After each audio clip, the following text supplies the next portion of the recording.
2026-এ T twenty বিশ্বকাপের squad announce হয়ে গেছে। সেখানে দলে নেই শুভমান গিল, দলে জায়গা পেয়েছে নতুন মুখ ঈশান কিষান, আর এই টিমের ভাইস ক্যাপ্টেন হচ্ছে আকসার প্যাটেল। আর একটা সবার মনে প্রশ্ন ছিল যে সঞ্জু স্যামসন কি বিশ্বকাপেও চান্স পাবে না? যে অভিষেক শর্মা সঞ্জু স্যামসনের জুটি কিন্তু ভয়ঙ্কর জুটি টি-টোয়েন্টিতে।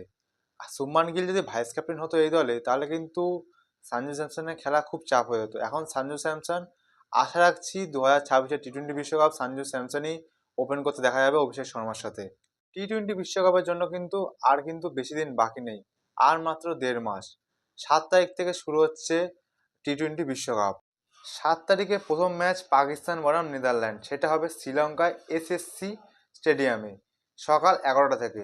আর সেকেন্ড ম্যাচ রয়েছে 7 তারিখে ওয়েস্ট ইন্ডিজ বনাম বাংলাদেশে, সেটা হবে দুপুর 3টে থেকে ইডেন গার্ডেন্সে কলকাতায়।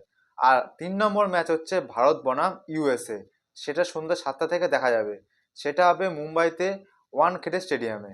আমার মতে 2026-এর টি-টোয়েন্টি বিশ্বকাপ, সেখানে অভিষেক শর্মা, সঞ্জু স্যামসন হয়তো ওপেন করবে, 90% চান্স আছে।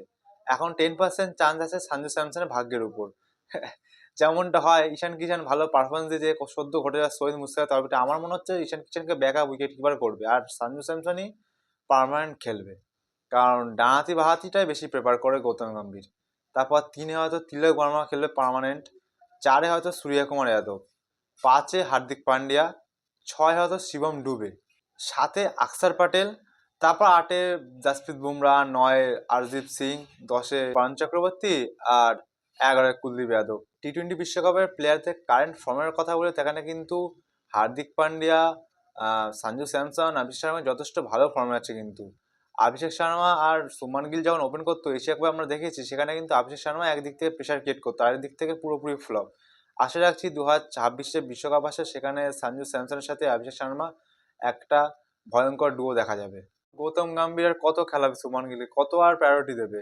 যেখানে সঞ্জু স্যামসন এত ভালো ব্যাট করছে, তাকে বসিয়ে শুভমান গিলে খেলাচ্ছে।